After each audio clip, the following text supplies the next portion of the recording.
Good morning, students. So I start this video lecture. So let me share my screen.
So here in the last period, we have seen the definition of the what is the concept of the continuous function in a metric space, and also I have ex, uh, explained here two examples, and now we have here proved here one part of this theorem. So just we see here this theorem: if x d1 and y d2 be any two metric spaces, and f is a function from x into y, that is f is a function from one metric space x into another metric space y, then f is a continuous at a belong to x if and only if for every sequence an converging to a, we have limit of f of an is equal to f of a, means whenever sequence n converging to a, this sequence f of an converges to f of a. So this theorem gives a condition that a function is continuous at any point small a of the domain.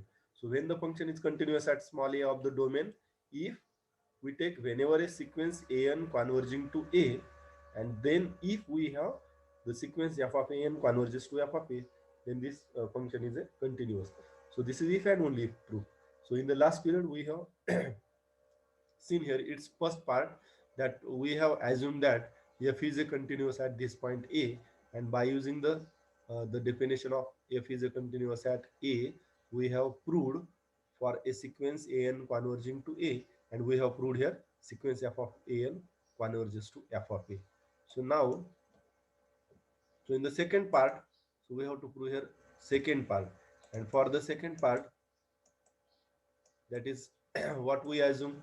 आता second part मध्ये आपल्याला काय given आहे, second part मध्ये आपण काय assume करणार, that with we assume an is a any sequence converges to a, and which implies that sequence f of an converges to f of a. Then by using this statement, we have to prove f is a continuous at a. So I explain here this second part here. So just we see here what we have to prove. So I share here this screen.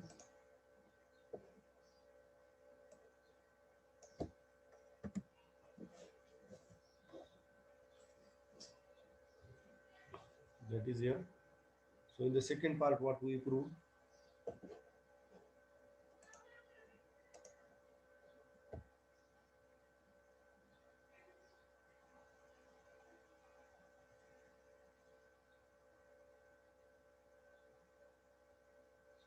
Just a minute.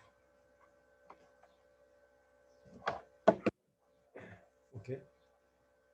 So now here the second part, that first we assume, or in this second part we have given that suppose an is any sequence and which converges to a. This is notation of an converges to a, and this implies that sequence f of an sequence f of an converges to f of a. हे आपल्याला या second part मध्ये given आहे आणि याचा use करून आपण काय प्रूव्ह करणार आहे. याचा यूज करून आपल्याला काय प्रूव्ह करायचे. Given function is continuous at a. by using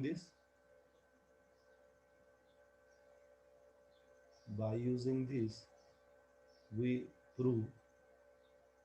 So we have to prove f is continuous at a. f is continuous at a. आता आपल्याला हे फर्स्ट ही वरची स्टेटमेंट गिवन आहे आणि याचा यूज करून आपल्याला f is continuous at a हे प्रूव्ह करायचं आहे. So how to prove here that f is continuous at a? So we prove this by using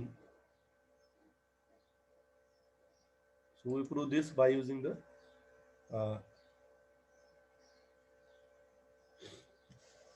contradiction method. We prove this by using the method of contradiction. आपल्याला इथं काय prove करायचं. f is continuous at a. f is continuous at a आपण prove करणार आहे. तर आपण जे प्रूव्ह करायचे ते त्याच्या एक्झॅक्ट अपोजिट आपण ॲज्युम करणार आणि मग नंतर आपल्याला कुठतरी कॉन्ट्रडिक्शन मिळेल. So here we have to prove f is continuous at a. Then what we assume that. आपल्याला जे प्रूव्ह करायचे त्याच्या अपोजिट आपण ॲझम्पशन करणार. If possible suppose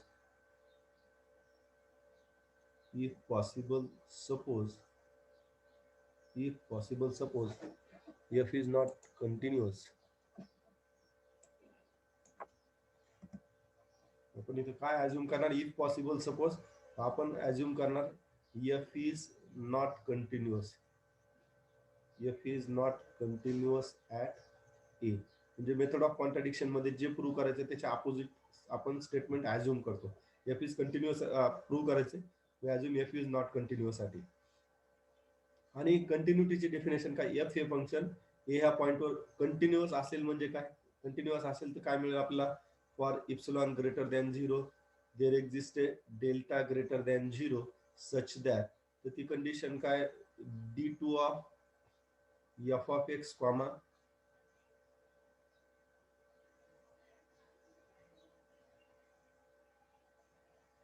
d2 of f of x comma f of a. So this is strictly less than epsilon whenever d1 of x comma a is less than delta. ही definition कंटिन्युटीची आहे. जर function f हे a ह्या पॉइंटवर continuous असेल. If the function is continuous at. जर हे फंक्शन a ह्या पॉइंटवर कंटिन्युअस असेल तर आपल्याला डेफिनेशननुसार हे मिळेल. कंटिन्युअस असेल तर. आणि जर कंटिन्युअस नसेल तर काय मिळेल. एक्झॅक्टली याच्या अपोजिट मिळेल इनइक्वलिटी. लेस दॅन. कंटिन्युअस नसेल तर we have this is greater than equal to epsilon if it is not continuous at epsilon. आणि इथं आता जे आपल्याला गिवन थिंग आहे त्याच्या अपोजिट इथं मिळेल. This is just by the definition of f is not continuous at a.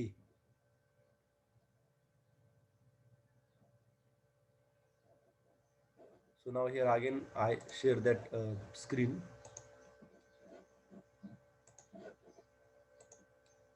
So here, so we have if f is not continuous at a, then d2 of f of x comma f of a is greater than equal to epsilon whenever d1 of x a is less than delta. So in this inequality, if we put delta is equal to 1 by n.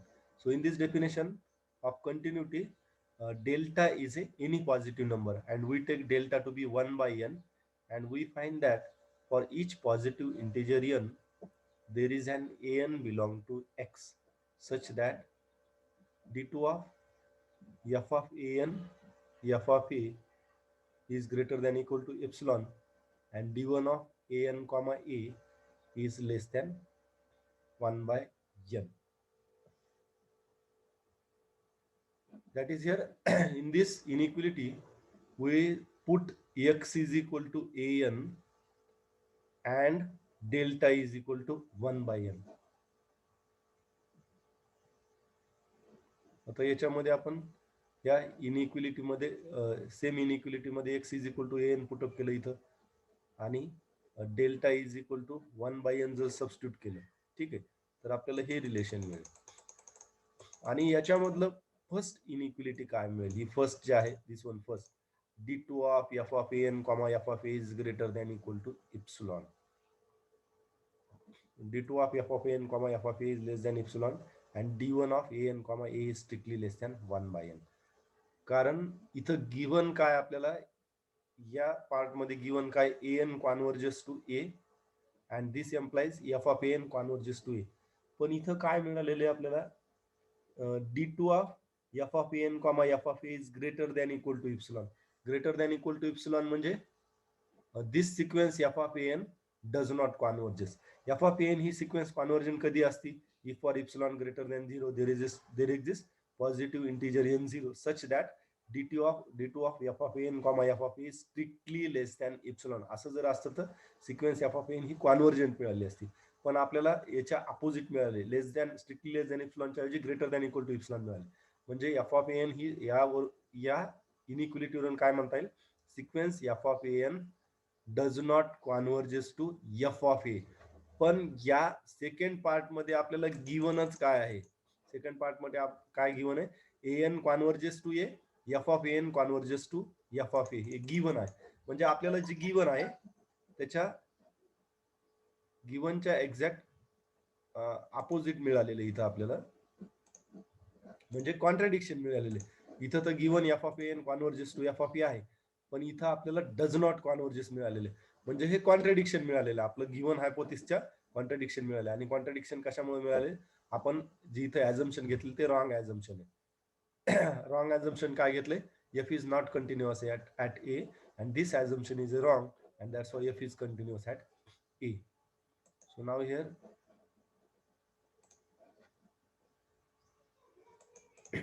now here we prove here next theorem, this theorem number 14. So again this theorem gives a condition that,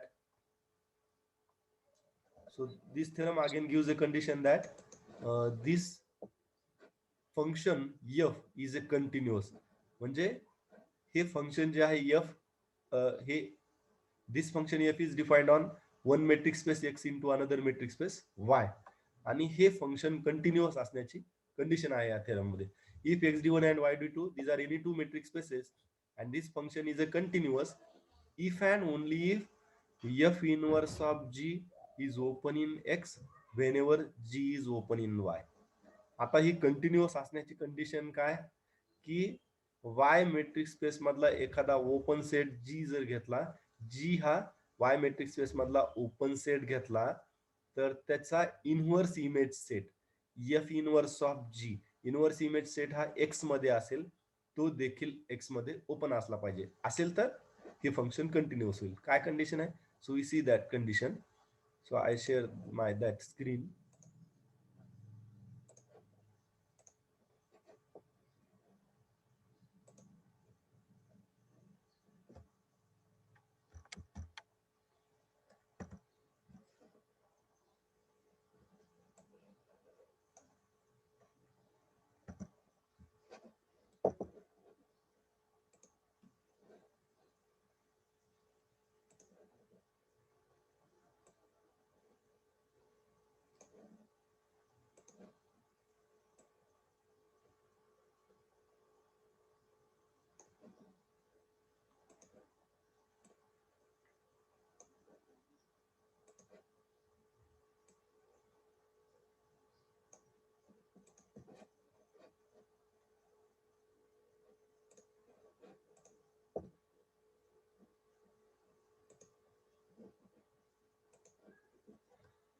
So here, okay. So we have So this first rectangle, this represent the metric space with respect to metric D1, and this second rectangle, this represent another second metric space y with respect to the metric function D2.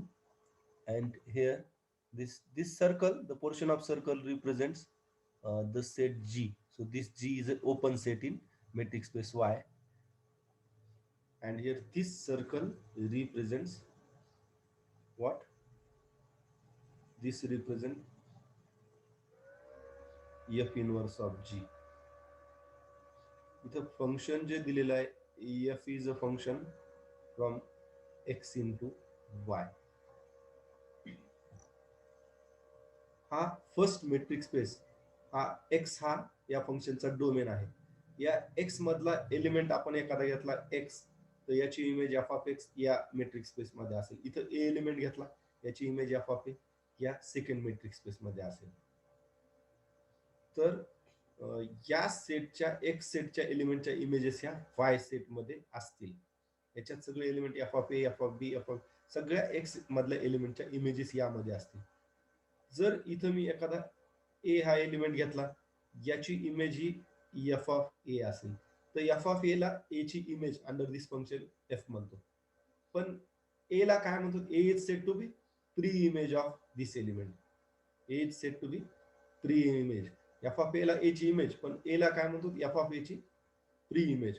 मग F inverse of जी हा set कुठला असेल?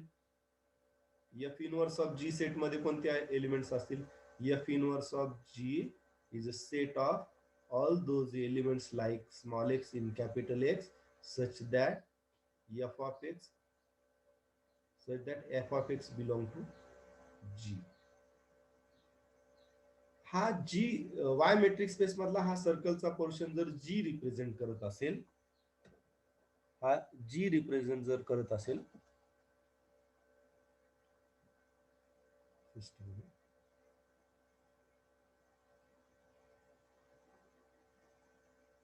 हा जर जी represent करत असेल, तर या जी मध्ये एखादा एफ ऑफ ए एलिमेंट असेल, म्हणजे ए या सेट मधल्या कोणत्या तरी एलिमेंटची तो इमेज असेल.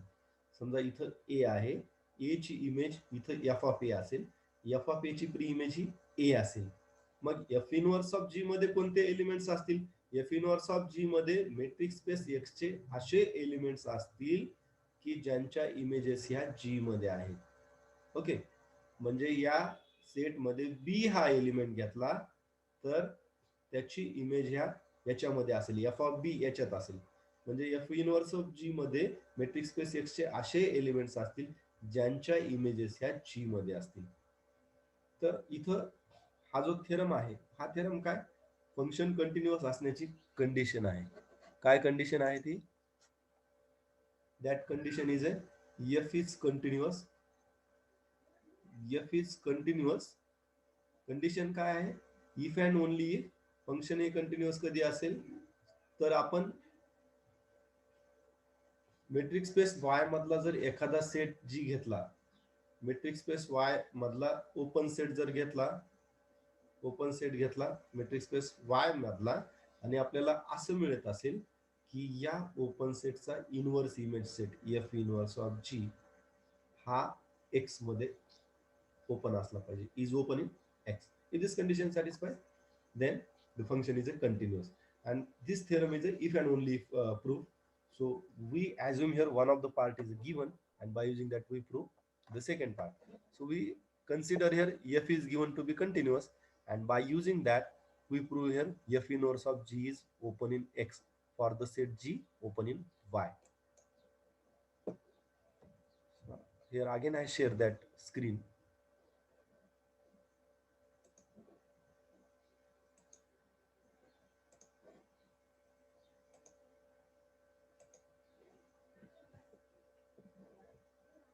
So okay. So here what we assume that, so in the first part we assume that f is a continuous. Now we have given f is continuous, and by using that what we have to prove? f inverse of g is open in x. Second part मध्ये काय prove करायचंय? आपण इथं g हा एक y metric space मधला open set घेतला, तर आपल्याला काय प्रूव्ह करायचंय ह्या G चा inverse image set F inverse of G हा X मध्ये ओपन आहे हे आपल्याला प्रूव्ह करायचं. तर आताच आपण बघितलं F इनव्हर्स ऑफ G हा F inverse of G set कुठे असेल? F इनव्हर्स ऑफ G हा सेट मेट्रिक स्पेस X मध्ये असेल. याची डेफिनेशन बघितली. F इनव्हर्स ऑफ G मध्ये कोणते एलिमेंट्स असतील? मेट्रिक स्पेस X मधले असे एलिमेंट्स असतील ज्यांच्या इमेजेस या G मध्ये असतील. ओके. आता इथं काय गिवन आहे? F इज कंटिन्युअस आणि आपण G हा Y मधला ओपन सेट घेतला. आपल्याला हे प्रूव्ह करायचं F inverse of G is open in X. So how to prove this? आपण आता हे कसं प्रूव्ह करणार? So again I share that screen by using the definition of the, we prove here this by using the definition of the what? Open set. Open सेटची definition बघा आता. Open सेटच्या डेफिनेशनचा use करून आपण इथं प्रूव्ह करणार.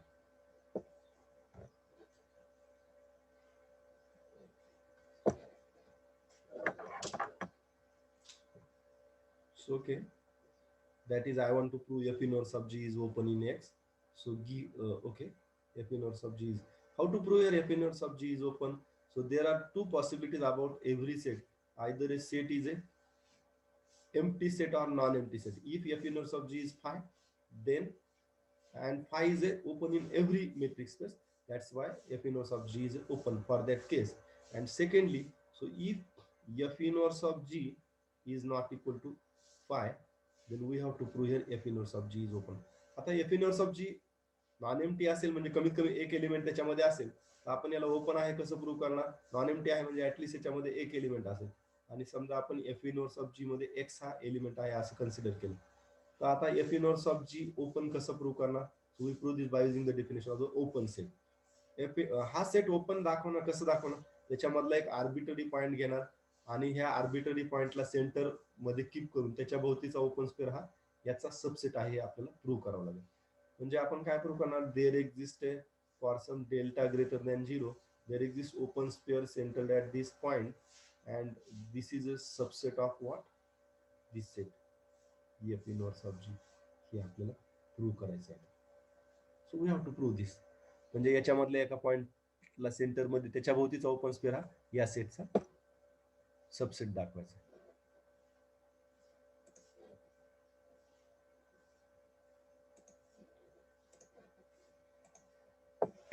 So here you see that we take X belong to F inverse of G. X belong to F inverse of G, then F of X belong to G. X जर F inverse of G मध्ये घेतला बघा ही definition हा set इथं लिहिलेला हा set जो लिहिलेला ना ही डेफिनेशन कशाची? F इनवर्स ऑफ G या सेटची. F इनवर्स ऑफ G मध्ये मॅट्रिक्स स्पेस X चे असे एक सारखे एलिमेंट आहेत ज्यांच्या इमेजेस G मध्ये आहेत.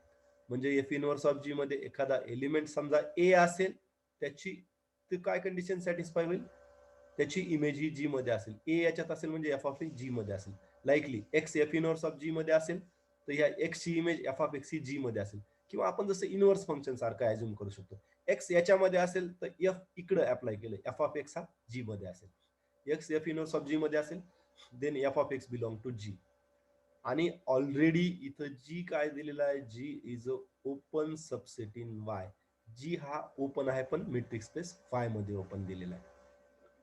मग G हा ओपन दिलेला आहे. मग आता G हा ओपन आहे. ओपन सेटची इथं डेफिनेशन अप्लाय करा. G हा ओपन आहे म्हणजे ओपन सेटच्या डेफिनेशन नुसार हा G मधला जो पॉइंट आहे याच्या भोवतीचा ओपन स्क्वेअर G चा सबसेट असेल. Therefore there exists an open sphere centered at F of X of radius epsilon and this open sphere is subset of G for some epsilon greater than 0. आता इथं ठीक आहे ही एक आपल्याकडे inequality ही आपण नंतर यूज करणार आहे. ठीक आहे ही इनइक्वलिटी आपल्याला नंतर यूज करायची. आणि अजून या पार्ट मध्ये आपण काय गिवन काय F is continuous. We have given F is continuous आणि F इज कंटिन्युअस आहे त्याच्यामुळे कंटिन्युअस फंक्शनची सेकंड डेफिनेशन आपण अप्लाय करणार. जी इप्सिलॉन डेल्टाची डेफिनेशन दिली होती कंटिन्युअस फंक्शनची त्याच्या खाली एक इक्विव्हॅलेंट डेफिनेशन दिली होती. तर ती definition me as it is लिहितो इथं. F is a continuous, therefore by that definition there exists an open sphere centered at x of radius delta.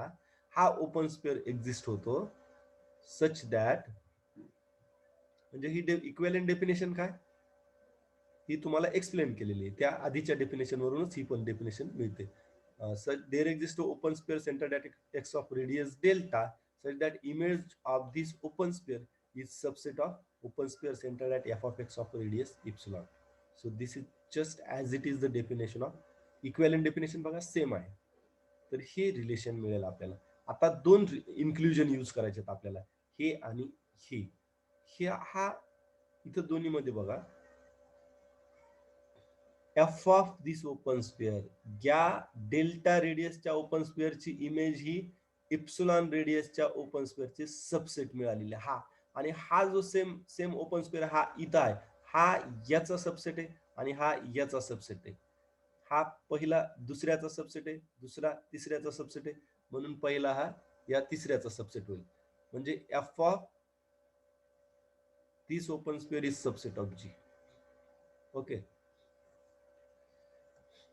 हा जीचा सबसेट होईल. ओके, आणि त्याच्यामुळं काय मिळेल आपल्याला, हा जो आहे हा फर्स्ट याचा सबसेट होईल. F of this open sphere is subset of g. आणि एफ ला आता इकडे अप्लाय करा. एफ ला इकडे अप्लाय केलं तर म्हणजे आपल्याला इथं इनइक्वालिटी काय, f of open sphere centred at x of radius delta is subset of g. मग एफ ला तिकडे अप्लाय केलं तर open sphere centred at x of radius delta is subset of f inverse of g. म्हणजे हे मिळेल, हे open sphere centred at x of radius delta is subset of f inverse of g. म्हणजेच इथं आपण काय प्रूव्ह केलेलं आहे, एफ इनवर्स ऑफ जी मधला हा एक्स हा एलिमेंट घेतला आणि त्याच्या भोवतीचा ओपन स्पेअर हा एफ इनवर्स ऑफ जी चा सबसेट दाखवला. Means F inverse of G is open. So we have proved here first part.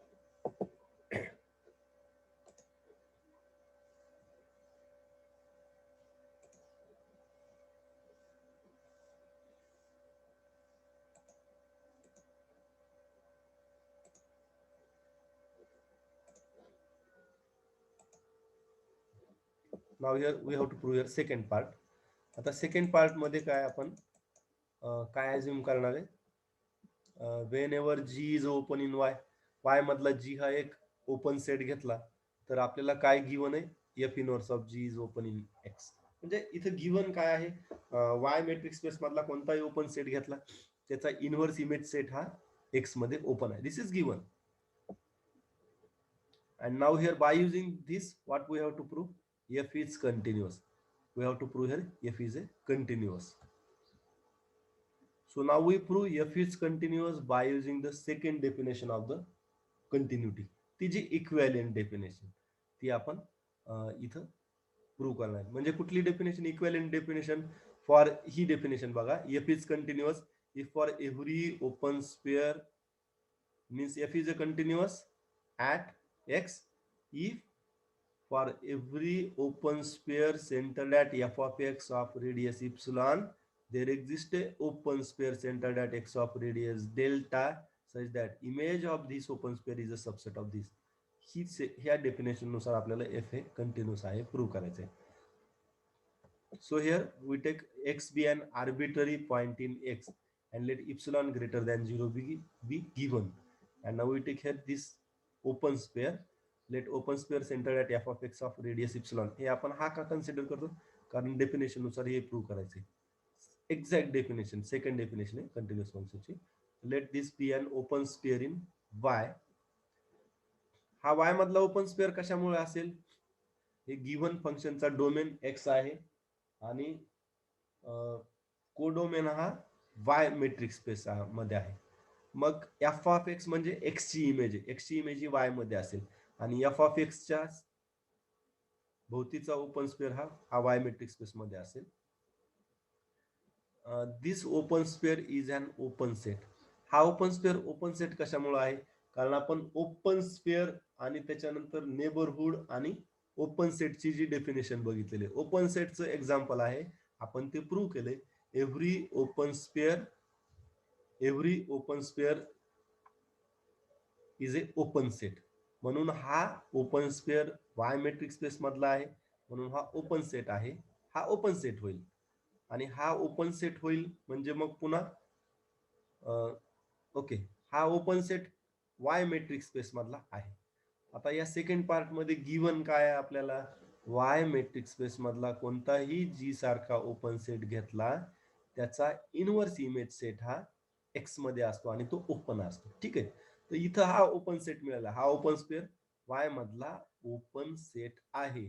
आणि इथलच्या गिवन आपल्याला दिलेलं काय आहे, म्हणजे हायपोथेसिस नुसार काय, या ओपन सेटची इनव्हर्स इमेज सेट हा एक्स मध्ये ओपन असेल. या सेटचा इनव्हर्स इमेज सेट कुठला मिळेल, एफ इनव्हर्स ऑफ या पूर्ण सेटचा. एफ इनव्हर्स हा, हे बघा, एफ इनव्हर्स ऑफ हा same set is open in x. हे कशामुळे घेतलं, कारण इथं आपल्याला हायपोथेसिस सेकंड पार्ट मध्ये दिलेलंच आहे.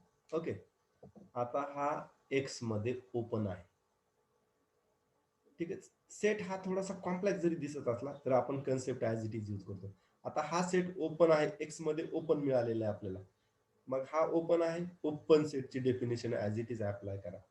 म्हणजे हा सेट ओपन असेल तर ओपन सेटच्या डेफिनेशन नुसार काय, याच्यामधला कोणताही एक जर पॉईंट घेतला, याच्यातला कोणताही पॉईंट घेतला तर काय मिळेल आपल्याला, त्या पॉईंटच्या भोवतीचा ओपन स्पेअर हा याचा सबसेट असला पाहिजे. ओके, इथं बघा, for x belong to this open sphere, म्हणजे ओपन सेटची डेफिनेशन आपल्या, एक्स हा या सेटचा जर एलिमेंट घेतला, then there is this delta greater than 0 such that याच्या भोवतीचा ओपन स्पेअर, म्हणजे open sphere centred at x of radius delta, this is subset of this open spare.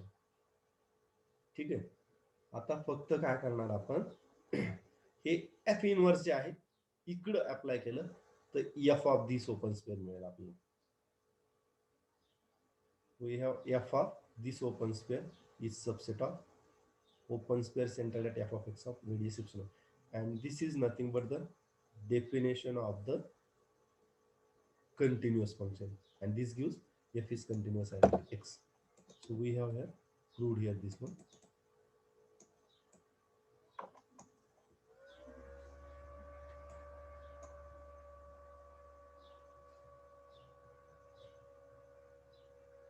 Now here likely this theorem, so we have another generalization which is given in terms of this example. The function f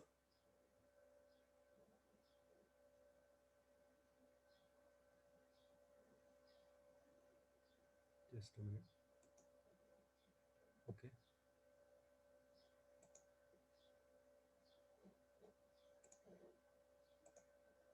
so we have this generalization.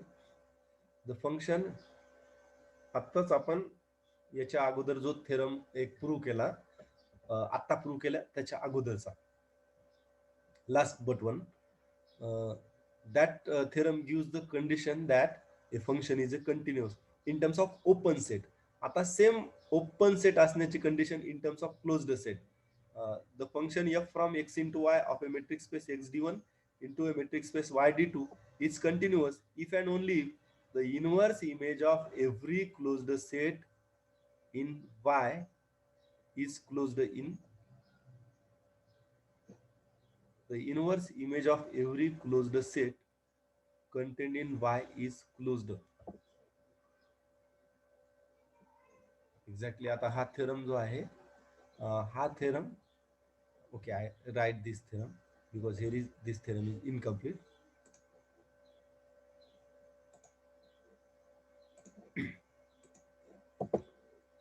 आपण जो आता याच्या अगोदरचा theorem prove केलेला आहे, तर same condition आहे पण in terms of closed set आहे. आता हा थेरम काय, फक्त क्लोजनेसच्या फॉर्म मध्ये आहे. F is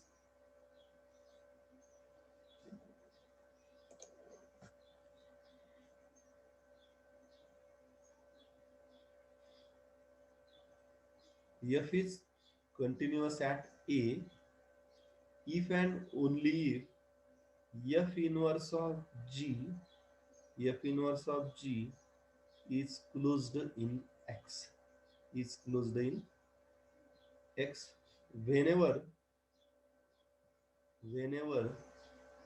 g is closed in y, g is closed in y.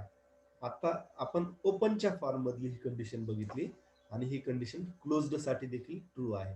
म्हणजे फंक्शन ए ह्या पॉइंटवर कंटिन्युअस कधी असेल, जर वाय मेट्रिक स्पेस मधला एखादा जी हा क्लोज्ड सेट घेतला आणि आपल्याला त्याची इनव्हर्स इमेज सेट हा एक्स मध्ये क्लोज्ड मिळत असेल, then it is a continuous.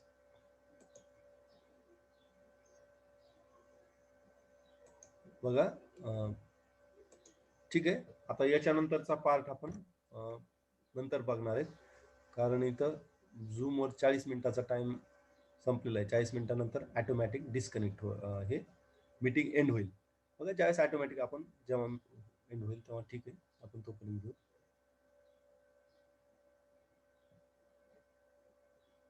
So again I share that screen.